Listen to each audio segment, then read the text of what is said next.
Hello and welcome to Operation Crypto and welcome to a new video. In today's video we're going to take a look at REEF.FINANCE. We'll have a look at some of the key statistics first and then we'll jump over to the website, have a look at what's going on, and then we'll do some price analysis towards the end. First up, please make sure you do hit that like button, that you are subscribed to my channel, and let's crack on.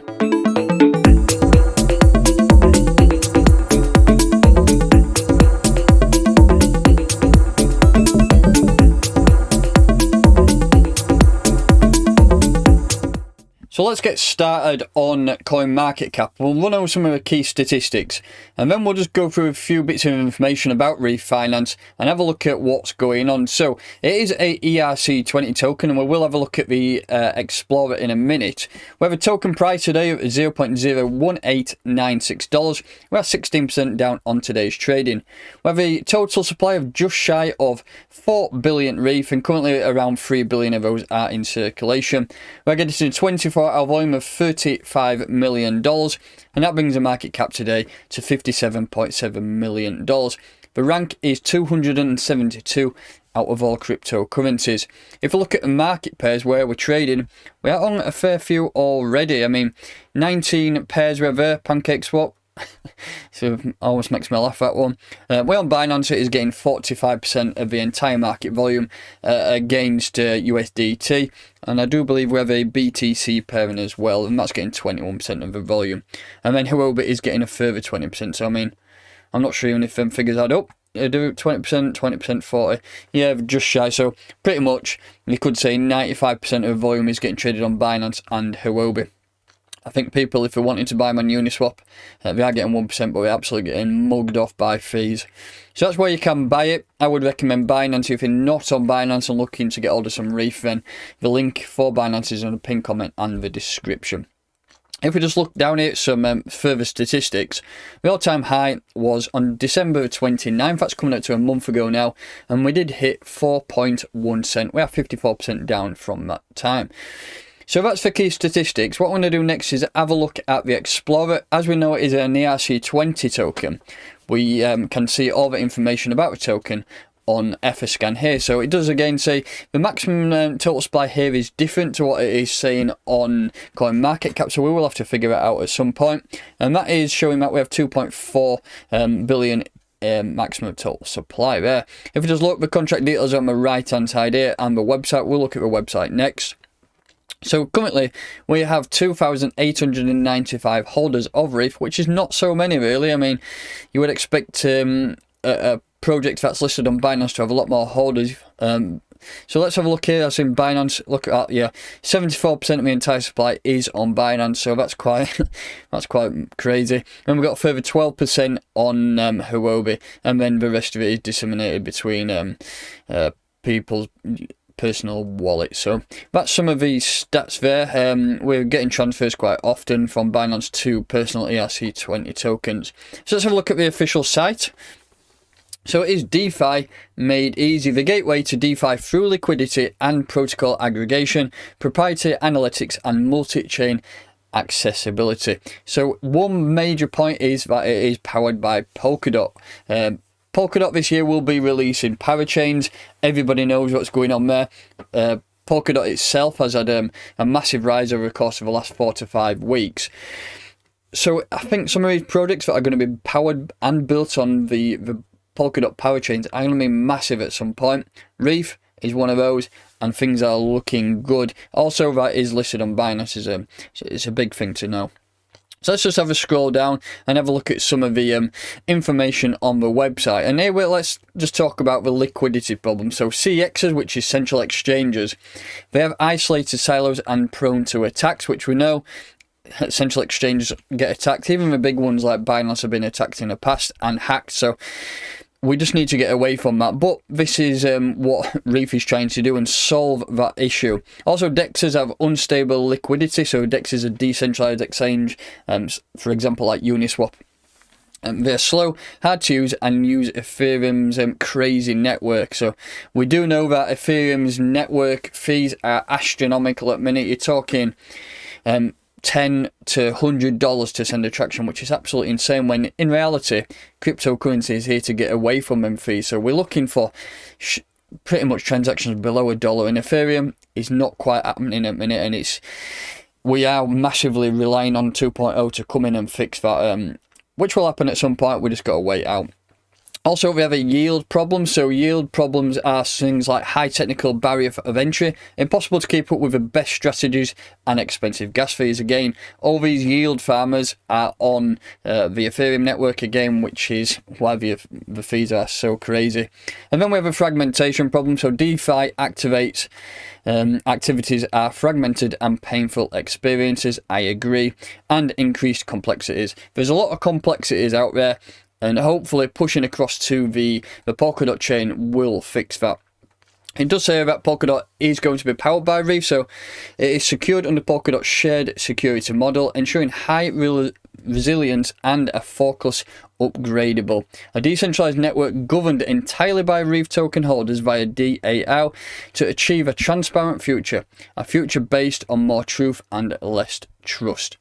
Moving down into the roadmap, as you can see, we are now on Q1 of 2021. This is what's currently going on. We have obviously the Fiat Gateway integration, Binance Access integration. Moving into Q2, we also have Smart Access Management, Reef Basket, which is also dynamic, with a pooling mechanism and a Plasm support. And then going further into Q3, we have the mobile app, which is quite a significant thing to have. Everyone wants mobile apps now. Ease of use is king these days. Just going into one final point here about a verbatim, what is Reef? So Reef is a smart liquidity aggregator and yield engine that enables trading with access to liquidity from both CXs and DXs, while offering smart lending, borrowing, staking, mining through AI-driven personalized Reef yield engine. So it is pretty much pushing everything into one program, doing everything under that one umbrella, which will eventually sort speed out, eventually take away fees, and sort that massive liquidity problem that we have across all the DEXs and CEXs. Over on Telegram, you can check out their channel, and if you look at the pin post, going back here, if you can click on, we've got 100 pin posts, but if you go back to the beginning, it does show some of the great partnerships they have already. I mean, Carver, we all know about Carver. Chainlink's a massive network. We also have Covalent, Alf, Paraswap, Fowler network. There's some massive points here, and if you scroll down, it is constant news that's coming through. So if you're looking to find out any more information about Reef, then you can just jump into the Telegram, and everything, all the information is pinned in the pinned comment. Also here we have Denka Manchensky. He's the CEO. So if you're looking for any information also about a project, he has conducted quite a few AMAs in different channels. I think he's done one recently in the Huobi channel, so if you want a more in-depth look at that, then jump over to there and you can find it. So that is just a few points on the Telegram. What I'm going to do now is jump over to the charts and have a look at some price analysis and have a look at some potential areas that you could invest, and then some targets going forward. So we do not have a ton of data, as it is a fairly new listing on Binance. So from the 29th of December, that's all we've got. This is a daily time frame against Tether. We will have a look at the Tether pair and the BTC pair. And what I want to first start by doing is just marking a couple of key areas of support and resistance if we have any at the daily time frame. I think that's one there, so we'll just mark it up first. I use a horizontal ray for this. What I'm doing when I'm looking for support and resistance levels is I'm looking for a wick that touches in the same area more than once. So if you just have a bit of a zoom in there, we're rejected off his area at pretty much 2.1 cent. Come through and we use it as support here. So that's two confirmations for me. So that confirms it as a valid area. We also have a level down here. If you look at this here, we rejected off that same wick twice. So that to me confirms it is also another level. So we'll change that to a daily. Change that to a daily too. Let's just see if we've got any more a little bit lower, just in case the market does end up shitting its pants. I don't think we've got anything down there. So there's no other levels down towards that way. So let's drop into the 4-hour time frame and do a little bit of technical analysis and have a look at some areas that we could invest. First up, what I've seen straight away is we have a bit of a triangle going on here, you could say. I mean, if you take that area there, and then we take, I don't know, this area here, you could say that that is forming a bit of a bullish pendant now. So we are either looking to break up out of this, or if we do drop below it, then I think that the chances are that we could go down. But what I want to do first up is have a look at some potential areas that you could invest. Let's just have a look at a Fibonacci on this. We'll take the start of a move here up to that top of that wick. Let's make sure I've got it on right. What we have done already is we have popped up to the highs there, retraced, and then we have already done a 61% retracement. We did slightly lose this daily level of support at 0.018, so you could go at 1.88 cent, but we have rebounded off it, and we have also rebounded off the 618 level here. So if you are looking to invest, I think the 618 level could be good, but what I'm going to do is just going to get rid of that, and I'm going to drop right down into the hourly time frame and see what's going on there. I'm going to start off with this move here, really. So we will look at the bottom of the move. We've only got a couple of candles to analyse. But if you are looking to invest in this, then I would recommend some potential buy orders in and around this daily support level at 0.018865.